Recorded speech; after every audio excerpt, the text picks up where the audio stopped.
गंगे त्रिभुवनतारिणि तरलतरंगे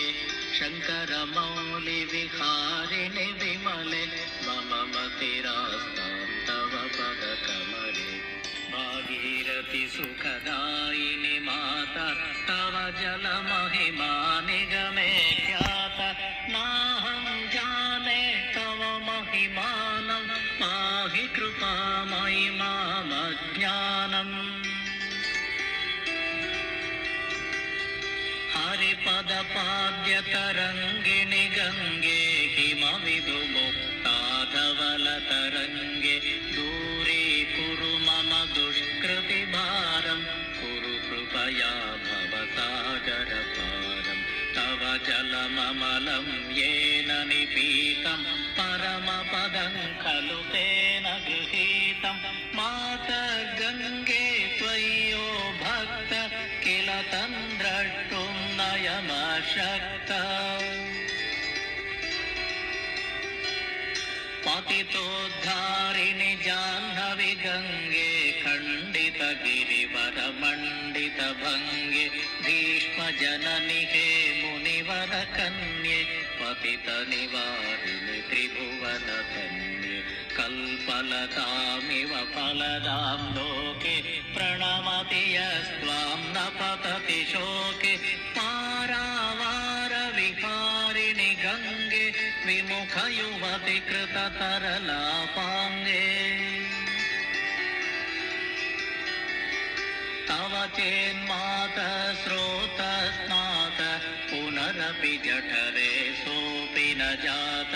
नरकनिवारिणि जाह्नवी गङ्गे कलुषविनाशिनि महिमोत्तुङ्गे पुनरसदङ्गे पुण्यतरङ्गे जय जय जाह्नवी करुणापाङ्गे इन्द्रमुकुटमणिराजित चरणे सुखदे शुभदे भृत्य शरण्ये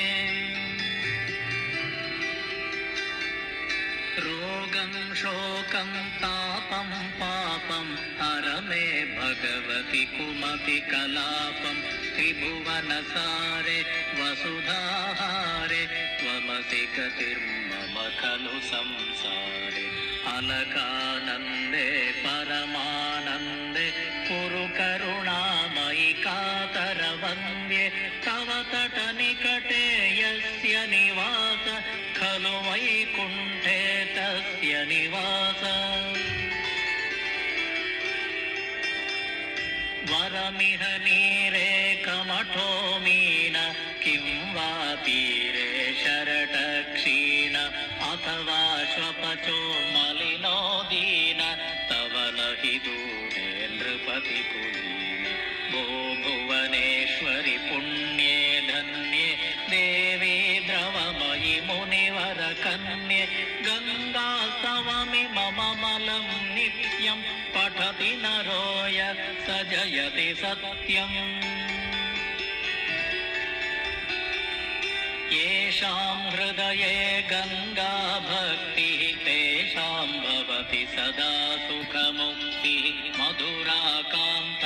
पञ्जटिकाभिः परमानन्दकलितललिताभिः गङ्गास्तोत्रमिदं भवसारं वाञ्छितफलदं विमलं सारं शङ्करसेवक शङ्कररचितं पठति सुखीस्तव इति च समाप्तम्।